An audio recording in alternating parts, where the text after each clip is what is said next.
Hi, gang. How's it going? If you're new around here, my name's Kathy Robinson Pickett, and I'm the founder and director of Friends Together.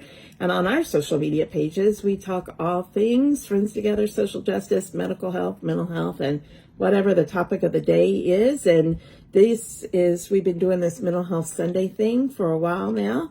I was going to say for a minute, but he doesn't like that term. So, who are you? I don't know.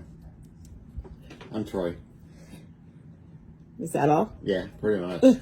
So, this is Troy. He's my husband, and he's got a lot of initials behind his name, but he's the mental health side of this duo here. And so, thanks for all the questions this week, and the big ongoing question. And I get this a lot in my classes as well, in different forms, but it is, okay, what can I do to take care of my daily mental health? I'm dealing with lots of stress, whether I'm a mother of small children or a caregiver or old people, or I have job stress or, money stress, whatever it is. How do I take care of my daily mental health? So what do you think about that? Daily mental health. Daily mental health is a real general term. Yeah. So all kinds of things can play into that. It can be anxiety. It can be stress from work. It can be stress from home. It can just be life. Yeah. So, there are a lot of things that you can do. Separate yourself from triggers if you can. If you know what your triggers are. Some people don't. I mean, some people... and some people have no triggers. I mean, anxiety comes from stressors and, all that. You don't necessarily need to always know what that stressor is. And people, and that may not make sense, but people with panic attacks know exactly what I'm saying, because panic attacks come out of nowhere and with no reason, no rationale. Somebody in my class was talking about panic attacks this week, and this was really profound to me. As someone who has never experienced that, I've only experienced it through my eyes of watching you or Lindsay, right? She said to me, a panic attack never happens when the bad thing is going on for her. It is always, the panic attack comes when she's just laying in her bed, or when she's just walking through the grocery store, not when her world is shattering down. Right. It is. It's very true. I spent 20 years working in correctional facilities, and, not all correctional facilities are safe. Well, hardly any correctional facilities are safe. But I never once had a panic attack inside a correctional facility. I had them at home. Which is actually something, as your wife, I always worried about. A lot of times our spouses have no idea how much worry we have about them and their safety and their, situations, especially when they may work in an environment that is volatile at best. But that was one of my biggest fears, especially a few years ago, not even recently, although I probably should have been, but a number of years ago, you were like having them at home every once in a while, and I was so afraid that was going to happen. And this was more than a few years ago. It's in Lakeland. Back in 2007. In Lakeland, and you were working at, you were a regional kind of person, but there was one particular facility that was fairly close to our home, where Troy was in a bureaucratic position, and where some of the medical staff weren't your biggest fans. And I thought, oh my God, if he has something happen to him there, they're just gonna watch you. They would have. They would have. But I think it's really interesting, right? That your brain doesn't work that way. Yeah. It's really interesting. So So when someone is experiencing just, and not the big stuff, just day-to-day pressures of trying to put food on the table and being the best mom and being the best spouse and being the best this and the best that and the best other, what are some things we can do to take mental health breaks during the day? So first, from what you just, one of the examples that you just said, putting food on the table, trying to be the best parent, the best thing you can do is not to beat yourself up, and cut yourself some slack. Nobody's perfect. Everybody learns from past experience. Well, I'm not saying everybody, because some people make the same damn mistakes over and over, but most of us learn from past experiences, including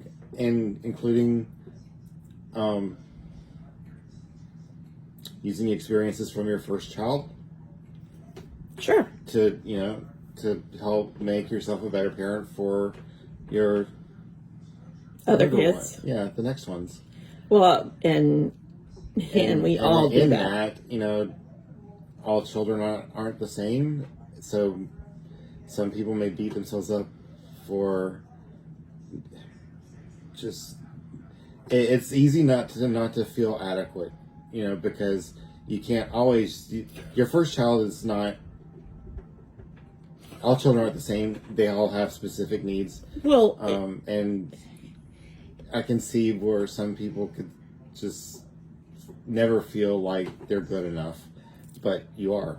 and the not adequate part comes, I mean, everything we see on TV and social media, the whole Norman Rockwell image of, everybody else's life is perfect. It's not. They're not. They're full of it. They're full of it.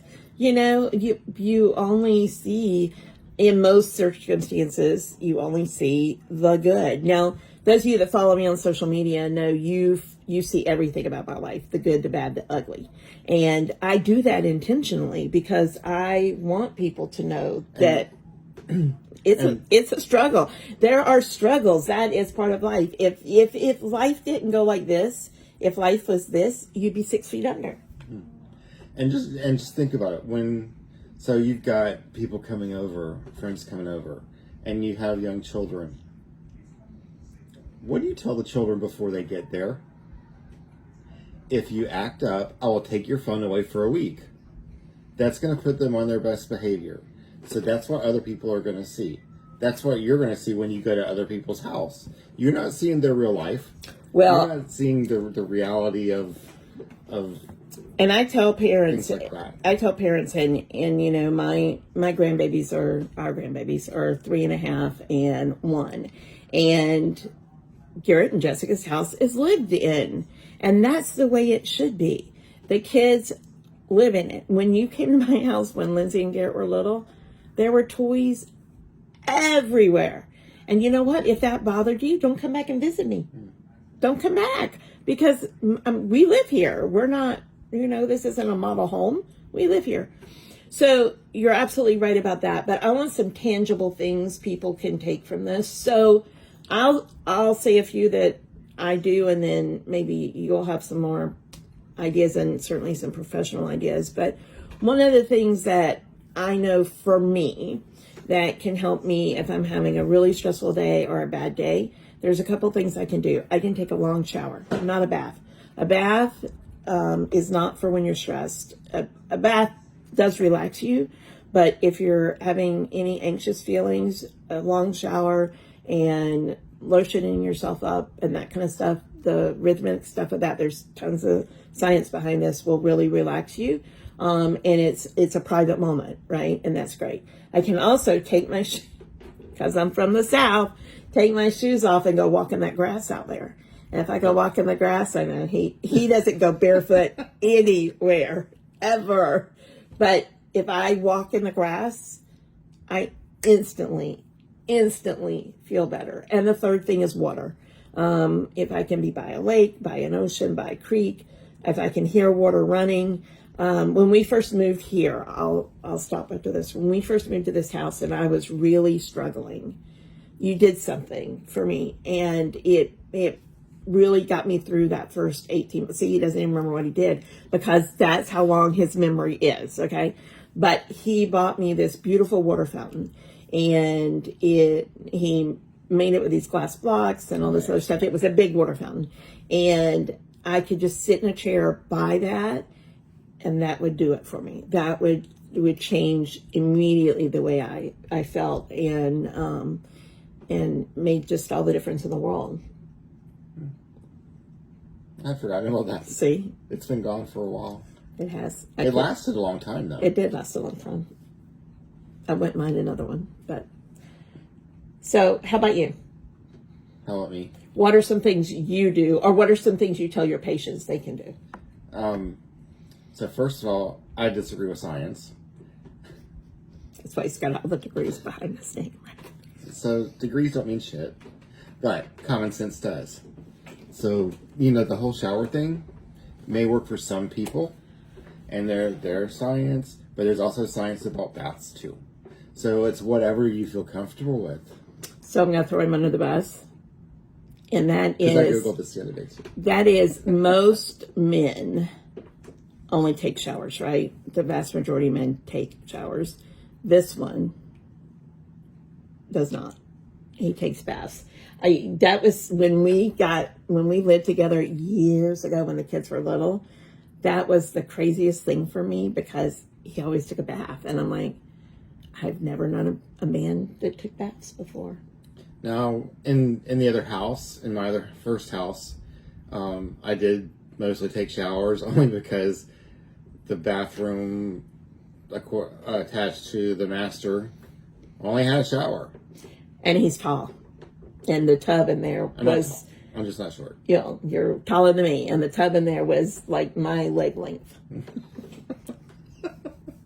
which is about 5 inches shorter than his. But as I've gotten older, the bathing is a real thing, and part of it is I like to soak my back. Well, I was going to say, like- it's about pain for you. Yeah. It's about pain. It's about pain. So what are some other things people can do? So I'm not going to say exercise again. it's anything that you can do to take your mind off what you're feeling.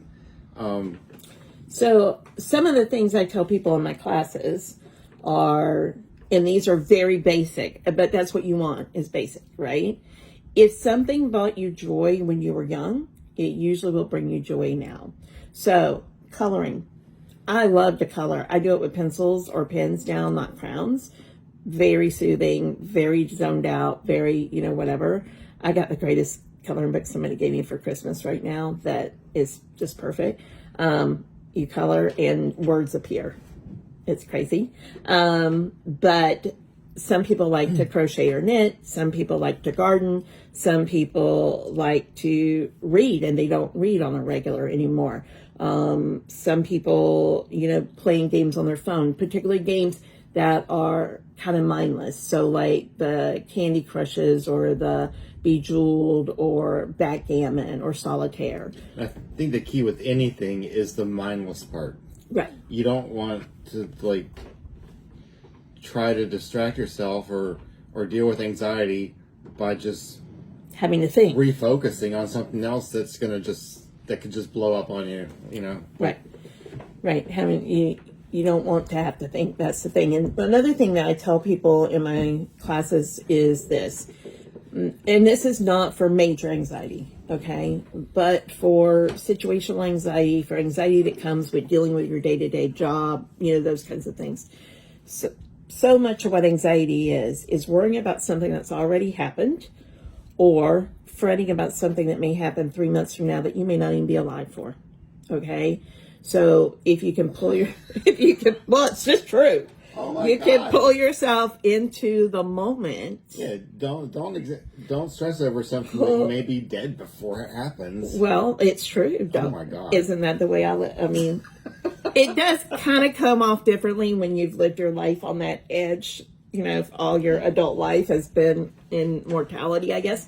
But people understand what I'm saying. You know, none of us have any guarantees, right? So if you can keep yourself in that moment, and, you know, I use the rubber band technique for myself and for people in my classes, but, you know, it's just bringing yourself back to right now and knowing, okay, right now, right this minute, this is what I can do. This is what I can give my brain a chance to decompress. This is where I can keep myself, is right here, right now. And that's called mindfulness. Right. Right. And it's just, it's practicing that and figuring out how to do that. Another thing for me and for lots of people, meditation is a word that scares people.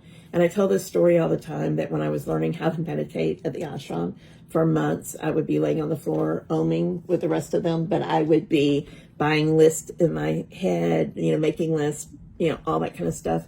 But one day I went to somebody and said, you got anything else? Because this is never going to work. And they said to me, Kathy, you don't know how to breathe. And I was like, well, I'm pretty close to 30, been breathing for a long time. But they taught me some breathing exercises, and it changed everything. And it absolutely changed my anxiety levels. So everything's going to be different what works for people. Right. Tell me two things you do for your mental health.